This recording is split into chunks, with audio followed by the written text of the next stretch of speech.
As I ponder the provocative topic of this symposium, is Israel set up for destruction, my thoughts keep returning to the appearance of an Israeli citizen recently in a small dining room on Capitol Hill in Washington, D.C. Get the picture. His name is Israel Shahak. He is the speaker of the occasion. He is a professor of chemistry at Hebrew University. He is a Jew. In his audience are people who work for U.S. congressmen, a few former members of the Congress, former career diplomats of the United States, and others interested in the peace movement for the Middle East, perhaps 75 people in all. The speaker is ordinary in appearance, about my height. He has gray, wispy hair. He wears thick glasses. He speaks softly.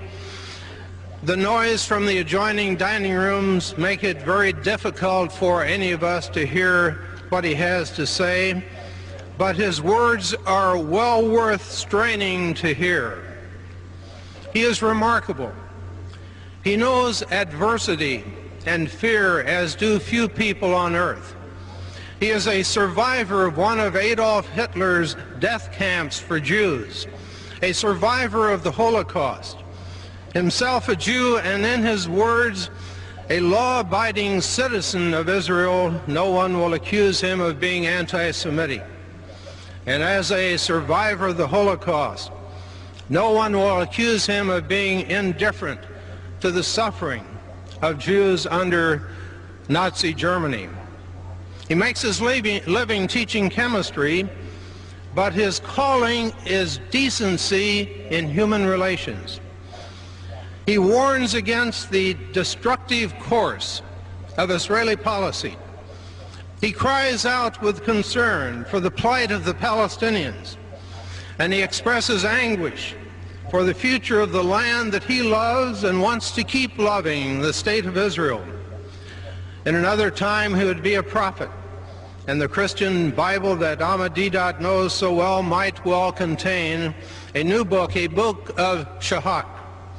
He's a modern-day prophet, calling upon his own people in Israel to repent their sins against their neighbors, trying to awaken at the same time the people of the United States to the grim and awful truth about what is really happening inside the state of Israel.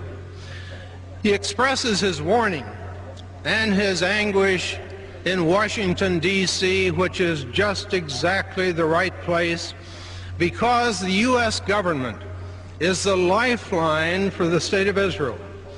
Therefore, the people of America should know the reality of the Middle East, because they must accept the blame, much of the blame, for what is happening in Israel, because they are indeed the lifeline without which Israel could not survive. Prophet Shahak's usual weapon is the written word. Every month, he seeks out in the Hebrew language press of Israel facts about happenings within that state. He translates these into English and sends copies of the translation to a number of periodicals in the United States. This report is critically important because it reviews Israel's Hebrew press, not Israel's English press.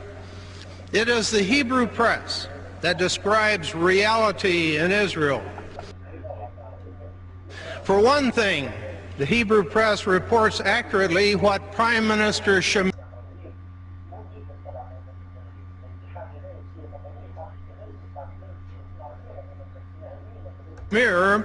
has to say. It tells the truth about Shamir's thoughts. Israel Shahak says, and I quote him, "Shamir lies only in English." End of quote.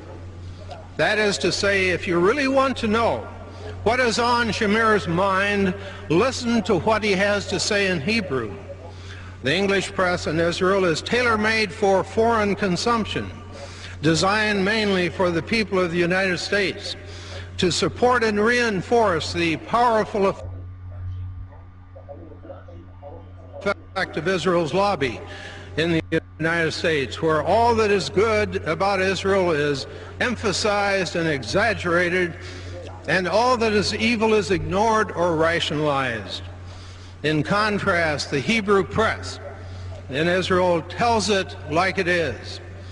Each month, Israel Shahak seeks out and translates into English those portions of the Hebrew press that reflect true conditions about that country, true trends within Israel, and facts about what is really happening within the occupied territory in the West Bank and Gaza.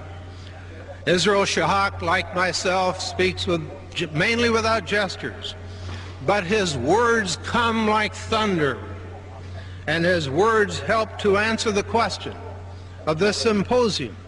That very fundamental and searching question: is Israel set up for destruction? Or more precisely, perhaps, is Israel setting itself up for destruction? Listen to the words, the evidence from this Israeli citizen, not evidence from myself, who some say has a certain bias, but from this illustrious citizen of Israel who has no anti-Israeli bias whatever. Listening to Israel Shahak speak and reading his commentaries, one cannot miss towering evidence of self-destruction. Working within Israel's Jewish citizens are forces that are literally shaking society to its very roots. If Israel is set up for destruction, the forces of greatest menace to its survival come from within and are largely Israel's own making. Israel Shahak draws somber and sobering parallels between events in Nazi Germany in the 1930s and what is happening within Israel today. In Nazi Germany, Jews were treated as subhumans, as things to be manipulated, to be abused, to be humiliated, to be destroyed. And Hitler's first goal was to make life so miserable that Jews would leave Germany. He wanted the Jews simply to pack out and leave Europe. There was no thought in those early years of destroying the Jews in the death camps. The final solution did not come until years later. And today, in many ugly, terrible ways, the leaders of Israel are saying of the Palestinians, they must go, they must get out, just like the Nazi message to the Jews in Europe: you must go, you must get out. Indeed, "They Must Go" is the title of a book, a very candid book, written by Israel's candid but popular rabbi politician Meir Kahane. And Kahane is not the only one who harbors these terrible thoughts that the Palestinians must pack up and go. "They must go" is the unspoken solution of the Israelis to the Palestinian problem. And it's a solution that is accepted and supported by many Israelis and many Israeli politicians, not just Rabbi Meir Kahane. Israel's goal is clearly to make life so miserable that Palestinians will leave the occupied territory. To their Israeli masters, Palestinians are not people. They are subjects. They are not human beings. They are not children of God. They are things. Israel is engaged in a giant, awful squeeze play on the Palestinians, a pincer movement against them. The Palestinians are relentlessly being forced into ever smaller areas of land. with ever-reduced amounts of water on which to survive. Opportunities for education, for health care, for telephone service are often interrupted and on an unpredictable schedule. Take water. Israel speaks of the theft of water. Cruel, ugly, frightening. Let me explain. The Palestinians in the West Bank of the occupied territory get only a meager amount of water per person. 17% of the available water is allocated to the Palestinians in the West Bank. The rest is diverted to the Jewish settlers who occupy ever-growing portions of the West Bank. A Jewish settler in the West Bank gets 12 times as much water as a Palestinian in that same area. And enormous Palestinian-held areas could be irrigated, but the areas lie barren because Israel refuses to permit irrigation. Only when land is taken for Jewish settlements is irrigation permitted. In Gaza, the situation is much worse. Palestinian food production is systematically dried up and destroyed, while that of the Jewish settlers in the Gaza is flourishing. Listen to this terrible fact.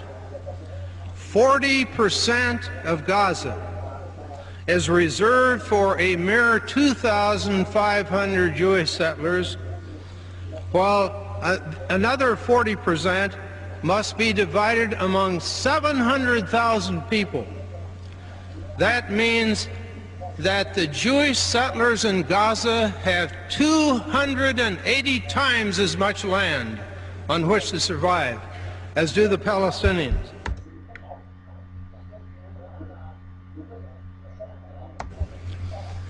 Israel Shahak explains in one of his translations from the Hebrew press just how this is done.